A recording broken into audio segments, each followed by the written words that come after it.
जय एवरीवन। आज हम सीखेंगे फेज चेंज के बारे में, अवस्था परिवर्तन। इसका कंसेप्ट क्या है फेज चेंज का, इस पर क्वेश्चंस किस तरीके के एग्जाम में बनते हैं। तो 2 सेशन रहने वाले हैं इसके। आज के सेशन में हम लोग इसके कंसेप्ट के बारे में अच्छे तरीके से सीखेंगे और प्रीवियस ईयर क्वेश्चंस अपने एयरफोर्स, नेवी, आईसीजी, एनडी में जो पूछे जा चुके हैं इस पर अच्छे से अच्छे क्वेश्चंस, वो आपको इसके नेक्स्ट सेशन में कराऊंगा। ठीक है, तो आज हम इसको बहुत अच्छे से इसके कंसेप्ट पर पकड़ बनाते हैं। क्या है इसका कंसेप्ट? देखो, फेज चेंज होता क्या है, या इसको हम चेंज इन स्टेट भी बोलते हैं, अवस्था में परिवर्तन। अब हमको पता है 3 तरीके की स्टेट होती हैं, सॉलिड, लिक्विड और गैस।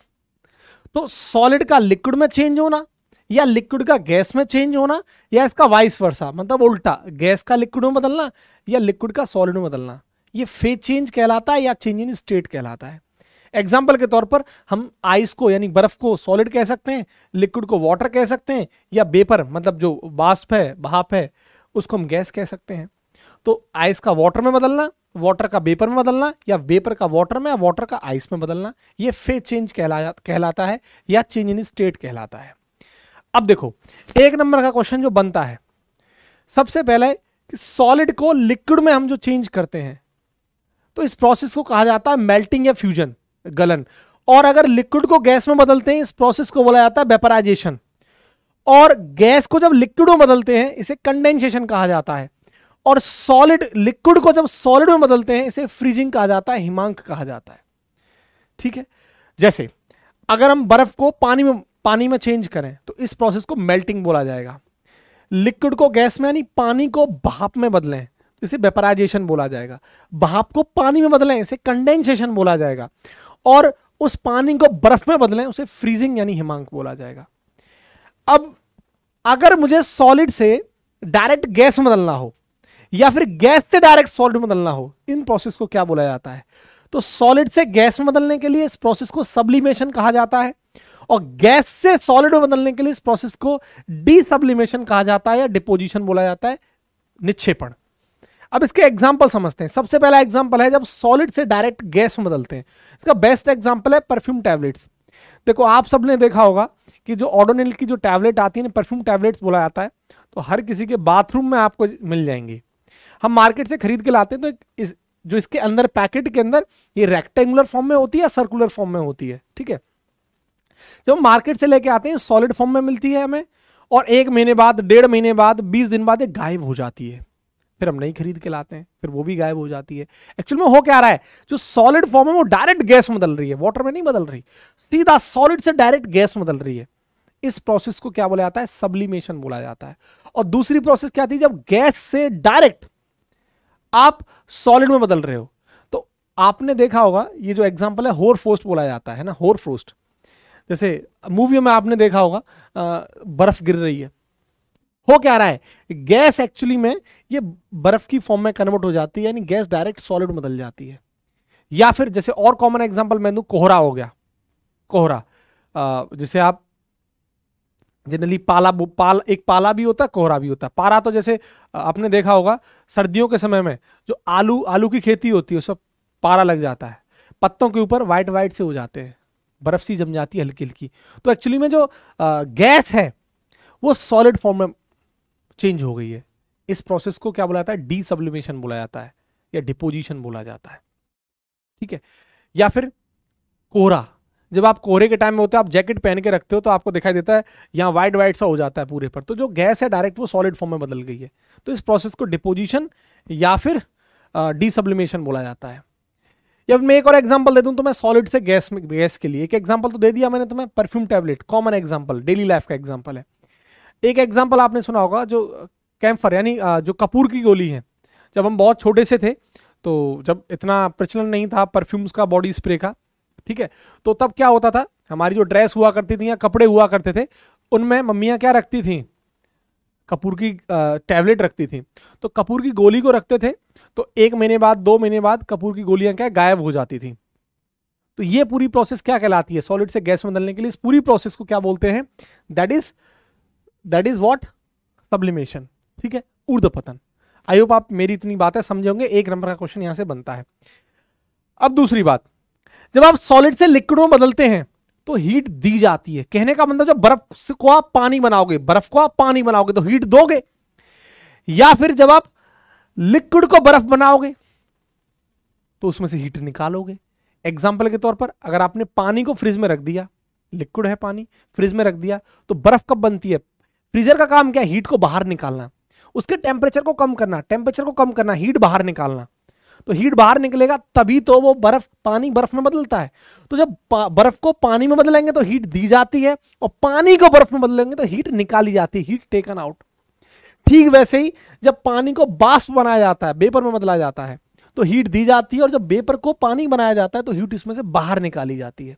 लेकिन एक खास बात क्या है एक्चुअली में, यहां हो क्या रहा है? फेज चेंज हो रहा है। जो सबसे इंपॉर्टेंट बात है, एक नंबर का ये भी क्वेश्चन बनाया कि फेज चेंज कब होता है, तो कांस्टेंट टेम्परेचर पर ये पॉसिबल है। और आज पूरे सेशन का यही मेन उद्देश्य है हमारा, इसी बात को हमें समझना है कि ये चीज है क्या। क्योंकि हमें पता है, आपने अभी बताया हमें कि जब हम सॉलिड से लिक्विड में बदलें, या लिक्विड से सॉलिड में, या लिक्विड से गैस में, या गैस से लिक्विड में, ये फेज चेंज हो रहा है। और फेज चेंज हो रहा है तो हीट निकाली जा रही है, हीट दी जा रही है। जब आप हीट दे रहे हो तो टेम्परेचर बढ़ना चाहिए, हाँ है ना? टेम्परेचर बढ़ना चाहिए, लेकिन आप क्या बोल रहे हो? टेम्परेचर कांस्टेंट रहता है। तो इसी बात को मैं आपको आगे इस चीज समझाने वाला हूं कि वाकई में टेम्परेचर कांस्टेंट रहता है, तभी सॉलिड लिक्विड में बदलेगा, लिक्विड गैस में बदलेगी। इसी पूरी बात को हम आज के सेशन में समझने वाले हैं। ये मेन है, इस टॉपिक की मेन थीम है। जैसे अगर मैं बात करूं सॉलिड से लिक्विड में, यानी अगर मैं बर्फ को पानी में बदलूं तो हो क्या रहा है? एक्चुअली में फेज चेंज हो रहा है। तो देखो टेम्परेचर, बर्फ कितने पर, कम से कम कितने टेम्परेचर पर बनती है? 0 डिग्री सेल्सियस पर। तो जब बर्फ अगर पानी में बदलेगी तो उसका भी टेम्परेचर कितना रहेगा? 0 डिग्री सेल्सियस पर ही बर्फ पानी में बदलेगी। हो क्या रहा है? टेम्परेचर कांस्टेंट है। और देखो हम हीट दे रहे हैं, हो क्या रहा है? Heat is given. इस प्रोसेस के अंदर क्या है? हीट इज गिवन, हीट दी जा रही है, तो टेम्परेचर क्या है? बढ़ना चाहिए, बट ऐसा नहीं होता। क्या रहता है? बट टेम्परेचर कांस्टेंट रहता है। अब हमें यही समझना है कि आप हीट दे रहे हैं तो टेम्परेचर बढ़ क्यों नहीं रहा? टेम्परेचर कांस्टेंट है। तो इसका मेन रीजन क्या है वो आपको समझा देता हूं। टेम्परेचर कांस्टेंट कब हो सकता है? एक ही कंडीशन पर टेम्परेचर कांस्टेंट हो सकता है, जब आप इस बर्फ को हीट दे रहे हैं, या इस पानी को आप हीट दे रहे हैं वेपर में बदलने के लिए। तो जो आप हीट दे रहे हैं वो हीट गायब होती जाए, आप देते जाओ वो हीट गायब होती जाए, आप हीट देते जाओ वो गायब होती जाए, आप हीट देते जाओ वो हीट गायब होती जाए। ऐसी कंडीशन में टेम्परेचर नहीं बढ़ेगा, वो टेम्परेचर क्या रहेगा? कांस्टेंट रहेगा। लेकिन अगला क्वेश्चन अब ये बन जाता है कि जब आप हीट दे रहे हो वो गायब हो कहां जाती है? वो हीट गायब कहां हो जाती है? इसे बोलते हैं, जो हीट गायब हो रही है इसे बोलते हैं गुप्त ऊष्मा, लेटेंट हीट। अब ये गायब कहां हो जाती है ये मैं आपको सिखाने वाला हूं। देखो कैसे। इस चीज को समझाने के लिए मैंने एक सहारा लिया। एक कंटेनर है मेरे पास, इसमें पानी है और मैंने इसमें आग लगा दी भाई साहब, बढ़िया से इसको हीट कर दिया। जो आपको मॉलिक्यूल्स दिखाई दे रहे हैं ना, वाटर के मॉलिक्यूल्स हैं, थोड़ा बड़े बड़े में बनाए हैं ताकि आप इसको अच्छे से ऑब्जर्व कर पाए, फील कर पाए लॉजिक को। तो ये वाटर के मॉलिक्यूल्स हैं, ये भी वाटर के मॉलिक्यूल्स हैं, थोड़ा इनको जूम करके दिखाया है। अब देखो जो आप हीट दे रहे हैं, तो मैंने कहा फेज चेंज तभी होगा जब भाई साहब आपका टेम्परेचर क्या रहेगा? कांस्टेंट रहेगा। ये आपकी बात समझ में आ गई। तो अब हम क्या कर रहे हैं? वाटर है तो वाटर को हम वेपर्स में बदलेंगे तो टेम्परेचर कांस्टेंट रहेगा। कब कांस्टेंट रहेगा? कि जो आप हीट दे रहे हो वो कहीं गायब हो जाए, जो आप हीट दे रहे हो वो कहीं गायब हो जाए। यही हमें समझना है, वो हीट गायब कहां हो रही है, यही हमारा मेन क्वेश्चन है। देखो होता क्या है, आप सब जानते हैं जो मॉलिक्यूल्स हैं, मॉलिक्यूल्स के बीच में एक फोर्स लगता है आपस में, उसे बोलते हैं इंटरमॉलिक्यूलर फोर्स ऑफ अट्रैक्शन, अंतःआण्विक बल। ये फोर्स बहुत स्ट्रांग फोर्स होता है। कैसा होता है? ये बहुत स्ट्रांग नेचर का होता है, आपस में दोनों मॉलिक्यूल्स को क्लोज रखता है। अब आप जब हीट दोगे, ध्यान से मेरी तरफ देखना है, जब आप हीट दोगे तो हीट जब इन मॉलिक्यूल्स के बीच में जो बॉन्ड है, जो स्ट्रांग है, वो क्या करेगी? जैसे आप हीट दोगे, इन मॉलिक्यूल्स के बीच में जो बॉन्ड है उसके अपोजिट फोर्स लगा रही होगी। ये हीट क्या चाह रही होगी? कि ये मॉलिक्यूल्स दूर होते जाएं। क्यों? जैसे जैसे आप हीट देते जाओगे, जैसे और हीट दी और हीट दी, जैसे जैसे हीट बढ़ती जाएगी, जैसे जैसे हीट बढ़ती जाएगी, तो ये मॉलिक्यूल्स के बीच में लगने वाला फोर्स कमजोर होता जाएगा और ये मॉलिक्यूल्स के बीच का सेपरेशन बढ़ता जाएगा। दोबारा से मैं रिपीट कर रहा हूं इस बात को। ये दो मॉलिक्यूल्स है, इन मॉलिक्यूल्स के बीच में फोर्स लग रहा है, उसे इंटरमॉलिक्यूलर फोर्स ऑफ अट्रैक्शन बोल रहे हैं। इन मॉलिक्यूल्स के बीच में एक बॉन्ड है, बहुत बहुत ही स्ट्रांग नेचर का, और जो फोर्स लग रहा है उसे इंटरमोलिकुलर फोर्स ऑफ अट्रैक्शन बोल रहे हैं।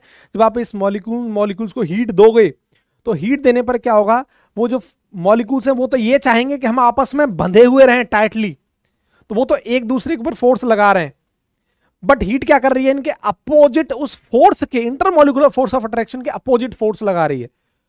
इस तरीके से वो हीट बढ़ती जा रही है, बढ़ती जा रही है, तो हीट क्या कर रही है, उन मॉलिक्यूल्स के बीच में लगने वाले फोर्स के अपोजिट फोर्स लगा रही है। जैसे जैसे हीट बढ़ती जाएगी, इन मॉलिक्यूल्स के बीच का बॉन्ड कमजोर होता जाएगा, कमजोर होता जाएगा, फोर्स कमजोर होता जाएगा, उनके बीच में लगने वाला फोर्स कमजोर होता जाएगा, हीट द्वारा लगाया फोर्स बढ़ता जाएगा, बढ़ता जाएगा, बढ़ता जाएगा, तो इस सेपरेशन बढ़ती जाएगी, बढ़ती जाएगी, बढ़ती जाएगी, बढ़ती जाएगी।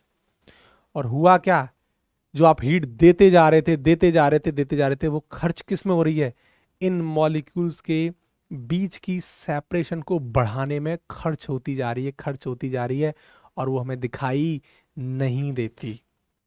और एक टाइम बाद वो वाटर वेपर्स में बदल जाते हैं और टेम्परेचर कांस्टेंट रहता है। और जो हीट गायब हो रही थी उसने क्या करा, इन मॉलिक्यूल्स के बीच में सेपरेशन को बढ़ाने में हीट को खर्च कर दिया गया। आई थिंक आप समझ पाए होंगे। दोबारा से एक छोटे से पॉइंट में मैं आपको रिपीट करता हूं, जो आप हीट गायब हो रही थी, वो हीट ने क्या करा, इन मॉलिक्यूल्स के बीच में पोटेंशियल एनर्जी को बढ़ाने। पोटेंशियल एनर्जी क्यों, क्योंकि मॉलिक्यूल्स के बीच का सेपरेशन बढ़ रहा है, डिस्टेंस बढ़ रही है, तो पोटेंशियल एनर्जी यानी स्थिति ऊर्जा बढ़ रही है। तो पोटेंशियल एनर्जी को बढ़ाने में एनर्जी, जो हीट की एनर्जी है, हीट है, वो खर्च हो रही है।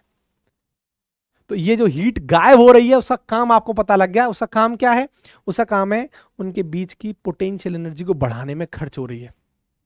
तो heat energy loss to increase the separation of potential energy between the molecules. I think आप मेरी बात समझ पाए होंगे। ठीक है, तो ये काम होता है एक्चुअल में जो हीट गायब हो रही है उसका। और यहां टेम्परेचर क्या है, कांस्टेंट रहता है, और वाटर वेपर्स में बदल जाता है, या फिर बर्फ पानी में बदल जाती है। ये प्रोसेस है। ठीक है, अब जो हीट गायब हुई है, जो हीट गायब हुई है, उस हीट को हम क्या बोल रहे हैं, लेटेंट हीट। अगेन, जो हीट गायब हुई है, जो आप हीट दे रहे थे, वो जो गायब हो जाती है, उस हीट का नाम क्या है, जो गायब हो रही थी, वो खर्च हो रही थी पोटेंशियल एनर्जी बढ़ाने में, मॉलिक्यूल्स के बीच की पोटेंशियल एनर्जी बढ़ाने में, उस हीट का नाम है लेटेंट हीट। क्या नाम है, लेटेंट हीट। गुप्त ऊष्मा, गुप्त हो जाती है, गायब हो जाती है, लेटेंट हीट। और लेटेंट हीट का फॉर्मूला है Q बराबर ml, ये रहा। और m है मास ऑफ सब्सटेंस, पदार्थ का द्रव्यमान। L क्या है, लेटेंट हीट, गुप्त ऊष्मा। और Q क्या है, जो आप हीट एब्जॉर्ब कर रहे हैं या लिबरेट कर रहे हैं, दी जा रही है या निकाली जा रही है ना, तो वो हीट है जो आप दे रहे हैं उसको। ठीक है, अब जब आप L की वैल्यू देखोगे तो क्या आ जाएगा, Q अपॉन m। तो Q की यूनिट जूल, मास की केजी। तो लेकिन इसकी प्रैक्टिकल यूनिट जो होती है, जो आप यूज करोगे फॉर्मूले के अंदर, न्यूमेरिकल्स के अंदर, वो होगी जूल की कैलोरी और किलोग्राम की ग्राम। तो इसे प्रैक्टिकल यूनिट बोल रहे हैं, कैलोरी पर ग्राम। ठीक है, इसका डायमेंशनल फॉर्मूला आप देख सकते हैं, कैलोरी का ml/t-2 क्योंकि एनर्जी है, और ग्राम का m, तो m0 L/t-2 इसका df होगा। कई बार क्वेश्चन पूछा जा चुका है आपके एग्जाम में। अब जो लेटेंट हीट है, एक्चुअली लेटेंट हीट का काम क्या है, अगर आप जरा समझने की कोशिश करो इस फॉर्मूले से, तो L बराबर क्या हो जाएगा, Q अपॉन m। तो लेटेंट हीट का काम क्या है, अगर मैं इस m की वैल्यू को, मास ऑफ सब्सटेंस को 1 ग्राम रख दूं, तो 1 ग्राम सब्सटेंस को, अगर 1 ग्राम सब्सटेंस को, 1 ग्राम पदार्थ को एक स्टेट से दूसरी स्टेट में चेंज करने के लिए जो हीट दी जा रही है, उस हीट को हम बोल रहे हैं लेटेंट हीट। दोबारा से मैं रिपीट कर रहा हूं, इस 1 ग्राम, अगर मैं इसकी वैल्यू को 1 ग्राम रख दूं, तो 1 ग्राम सब्सटेंस को एक स्टेट से दूसरी स्टेट में चेंज करने के लिए जो हीट दी जा रही है, उस हीट को हम बोल रहे हैं लेटेंट हीट। ठीक है, एक्चुअली ये लेटेंट हीट 2 प्रकार की होती है। पहली लेटेंट हीट को बोलते हैं लेटेंट हीट ऑफ मेल्टिंग या फ्यूजन, इसको LF से डिनोट करते हैं, गलन की गुप्त ऊष्मा। और दूसरी होती है latent heat of vaporisation, LB से डिनोट करते हैं, बाष्पन की गुप्त ऊष्मा। लेटेंट हीट ऑफ फ्यूजन या लेटेंट हीट ऑफ मेल्टिंग, जब आप सॉलिड से डायरेक्ट लिक्विड में बदलते हो, तो जब सॉलिड से लिक्विड में बदलते हो, जो हीट दी जाती है उसे लेटेंट हीट ऑफ फ्यूजन कहते हैं। और जब आप लिक्विड से गैस में बदलते हो, तो जो हीट दी जाती है उसे लेटेंट हीट ऑफ वेपराइजेशन कहते हैं। तो यहां पर आपको याद रखना है, आज के लिए लेटेंट हीट ऑफ फ्यूजन की जो वैल्यू 80 कैलोरी पर ग्राम होगी, देख सकते हैं यहाँ पे प्रैक्टिकल यूनिट यूज हुई है। और ये स्टीम के लिए 540 कैलोरी पर ग्राम होगी। ये न्यूमेरिकल्स के लिए बहुत जरूरी है। तो ये था फेज चेंज का कंसेप्ट। ठीक है, अब देखो, अब इसके बाद इसके न्यूमेरिकल्स आते हैं, बहुत ही अच्छे लेवल के न्यूमेरिकल्स बनते हैं, इसलिए मैं इस पर एक सेपरेशन वीडियो लेके आऊंगा जिसमें 2 से 3 बेहतरीन से बेहतरीन क्वेश्चंस आपको समझा पाऊं। ठीक है, और सेशन कैसा लगा कमेंट सेक्शन में कमेंट करके जरूर बताएं। जय हिंद।